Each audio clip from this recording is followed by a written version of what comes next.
morning mga ante, late upload na naman tayo pero okay lang yan dahil samahan nyo ako sa last day namin nung nasa Sariaya pa kami. Nagpunta kami ng Mount Beaudec, Banahaw. Uminom ng fresh buko juice, tapos kumain ng mga gulay, napakaraming gulay na mitas ng ceiling green. At ipapakita ko nga din sa inyo yung napakaraming kamatis dito. Hi everyone! Welcome back to my vlog. After reunion nga kinabukasan ay nagkayayaan naman kami pumunta dito sa Mount Banahaw Beaudec, dito sa may Mamala sa Sariaya, Quezon. Medyo makulimlim nga nung nagpunta kami. Bago nga pala kami pumunta dito ay nag-uulan. Buti naman nung pagdating namin ay makulimlim na lang siya. As usual nga yung klima pa rin dito sa taas ay napakalamig. Dito na nga lang din kami pumiesto sa may likod. Sa parang greenhouse nila. Ito palang mga lettuce sa gilid na nakikita nyo. Binibenta din pala nila yan. Dito pala sa likod marami din ditong tables and chairs. Pero mas gusto kasi nung iba doon sa may harapan kasi nga overlooking siya. At dahil marami kami tapos may mga kasama rin kaming bata, dito na lang kami pumiesto para kahit magtakbuhan sila okay lang. Ito nga pala yung mga in-order namin. Tapos meron pang iba. Hindi na nga ako nakapag-video kaya yan picture na lang. Highly recommended ko nga dito yung kanilang lumpiang toge. Napakasarap pati yung sausawan nila. Dati nga ay suka yung sausawan nila pero ngayon iba na. Pero masarap pa rin naman. Pahapon pa nga lang kami nagpunta nito kaya wala pang masyadong tao. Pero pagkahapon na talaga hanggang paggabi marami nang nagpupunta dito. Dito nga rin pala sa likod ay napakaganda lalo na pagkitang-kita yung bundok. Makulimlim kasi kaya natatakpan siya ng mga ulap. Pero pagka walang ulap dyan tas kitang-kita yung bundok, sobrang ganda para kang nasa New Zealand. Ganon. Tignan nyo na nga lang yung atin na nagpapapicture dyan. May pa-stolen shot pa, kabugera.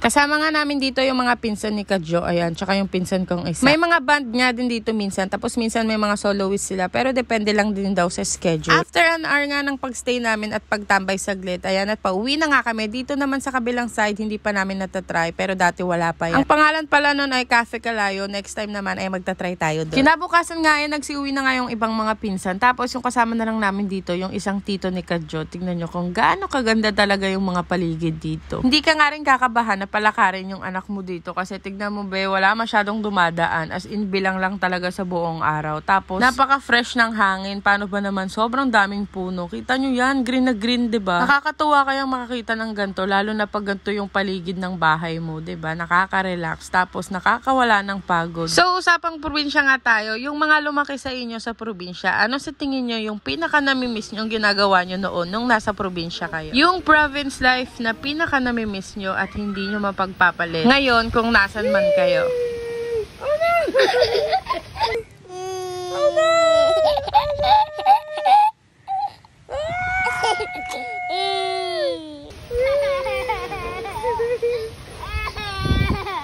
Don't you touch it. Kitang-kita nyo naman kung gaano kasaya si Ashiko sa simpleng buhay na to. No wifi, no cellphone, talagang naglalaro lang sila ng lupa dito, naghahabulan. Mga ganun ba? Nakakatuwa kaya? Parang ang haba na. Part 2 na lang natin tong buko na to. Bye-bye!